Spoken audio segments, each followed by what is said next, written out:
Good day everyone, once again I am Franzel, one of the reporters of Module 14 interviewing for radio. We're down to the last few chapters of our module and I believe we are learning so far. Today I will report on the types of broadcast interviews according to source and purpose. Radio is still one of the most important media in today's society. Many people have favored it since the 80s and 90s. And one of the advantages of radio compared to other media is that anyone can listen anytime and anywhere without spending a lot of time getting information. Radio has a major influence in shaping public opinion and culture. So the responses, opinions, or feedback of the listeners are important when broadcasters or journalists relay or convey information to the public. So radio journalists use a strategy so that the information conveyed would attract the interest of the listeners. And there are different approaches that broadcasters employ to source information, and one of which is an interview. A broadcast interview is a conversation between a journalist and a person of interest, pre-recorded or aired live on television, radio, or other broadcasting platforms. Radio interviews are a staple of the broadcasting industry because it focuses on quality conversation. And these interviews come in various formats such as the man on the street or MOS interviews and expert interviews. And these are types of broadcast interviews according to the source. There are also types of interviews according to purpose: the personality or celebrity interview, expository interview, and the opinion interview.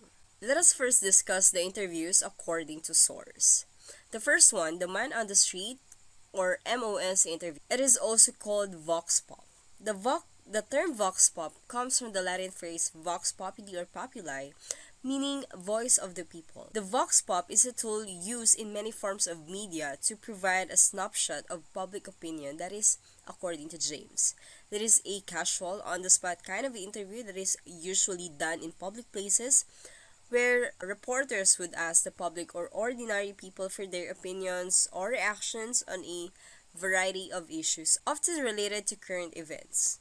And their responses are presented as a reflection of popular opinion. What makes this approach unique is that it captures natural, unfiltered responses. People would speak openly and in real time. So there's this genuine sense of what's on their mind because the questions are not that heavily structured or strict format to follow. People can just respond openly and in real time.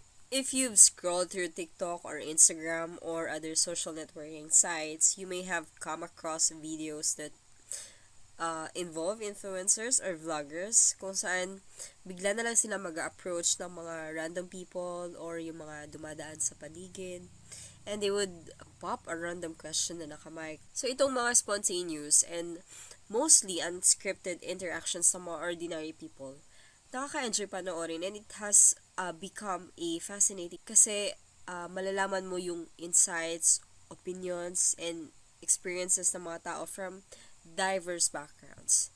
And people enjoy watching these interactions because they create a sense of connection and understanding. So when you watch this kind of videos, you would think, yes, we have the same thoughts on this particular issue. Sometimes, I don't agree on this or we differ on this topic, and broadcasters can create a more dynamic and engaging story that reflects the views of the community through this type of method. And here's an example of the man on the street interview. Meanwhile, commuters have different opinions regarding the call of these transport groups. Not in favor talaga. Dahil? Maraming maapektuhan eh. Mga operators na ordinary, kawawa sila. Opo ma'am, kasi mga luma na yun. Mga luma na. The second type is the expert interview. This is an interview with a subject matter specialist. It is a means of informing laypersons about a specialized subject in a simple manner. Malaking tulong ang expert interview sa pagbibigay linaw sa mga mahalagang topiko o diskusyon. Mas kapani-paniwala o nagiging reliable ang impormasyon kapag ito ay naggaling sa mga experts. And this approach is key for creating engaging, well-rounded stories as it brings in voices that can clarify complex issues or add valuable context.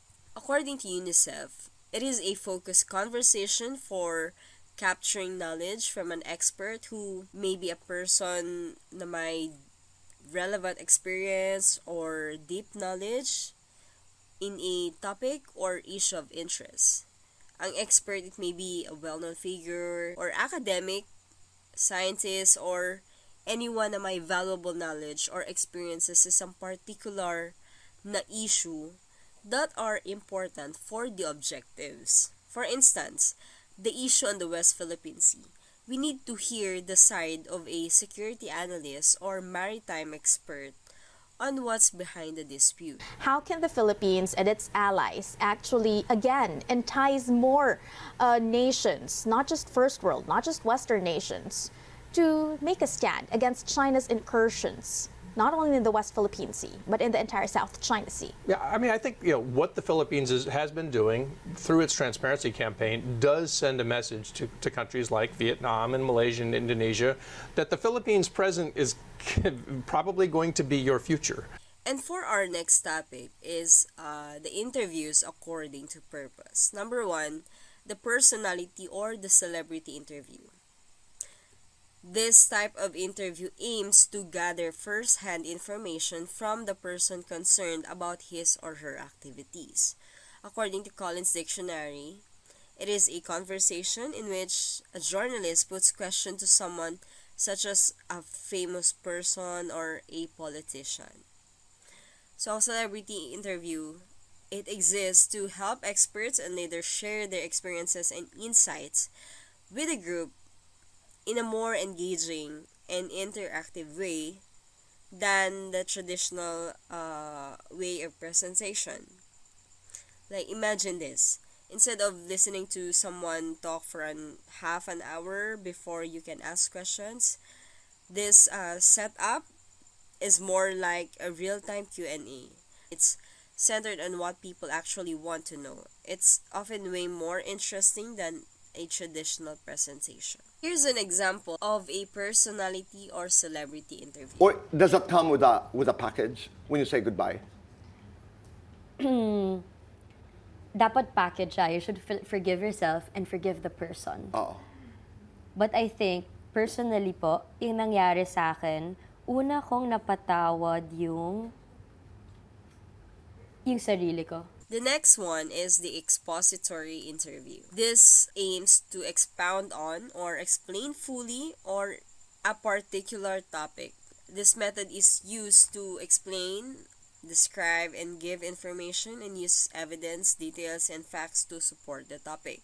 So here, ang main goal ng broadcaster ay makakuha ng explanation or factual details or insights from experts para mas maintindihan pa ng mga listeners. Karaniwan itong ginagamit sa mga news programs, educational shows, at documentaries, kung saan ang focus ay inawin ang isang issue, magbigay ng konteksto o ipaliwanag ang mga detalye na hindi masyadong alam ng mga nakakarami. And this helps the listeners to learn and grasp something new in a deeper way. For example, si Jessica Soho ay kilala sa kanyang investigative and expository style sa Kapuso Mo Jessica Soho or KMJS. Her interviews are focused on the social issues, mga trending or controversial topics, and cultural phenomena. And here's an example of expository interview. Paano sila dumami ng ganito? Ano po, buntisin po ako, ma'am. Basta taon-taon po. Pagka mag-isang taon po, buntis na naman ako. So kahit na ganun sila kadami, natatandaan mo lahat pangalan nila? Kasi ako po inaalag, hindi ko po sila pinamigay. Pinalagaan ko po sila hanggang sa paglalaki. And the last one is the opinion interview. This aims to gather the opinion of people regarding a certain topic. It's about getting the personal take of someone on a specific issue or topic. Unlike other types of interviews that just focus on facts, opinion interviews let the interviewee dive into interpretations and reactions. Here, mismong perspective nila, which adds more depth and diversity to the story. Karamihan sa mga radio stations, kilala ang mga ito dahil sa kanilang mga commentaries. We learned from our previous report, radio was a key lifeline of information for the masses in the years of World War II. Here's an example of opinion interview from Head Start with Karen Davila, wherein she interviewed political analyst Ronald Llamas on Vice President Duterte's threat against President Marcos on their escalating rift. So ang unang tanong, wasn't that abusive on the part of Congress which led the Vice President to react in such a manner? Let's start with that. Nung una ay yung simpleng mga proseso ng Quadcom. Tinatanong nila, simpleng tanong, yung notice of disallowance ng COA, paano ba nangyari yan? Na yung Chief of Staff ay nagsulat sa COA para wag ibigay sa Congress yung notice of disallowance. Thank you for listening, and I hope that we can have a fruitful and productive discussion about this topic.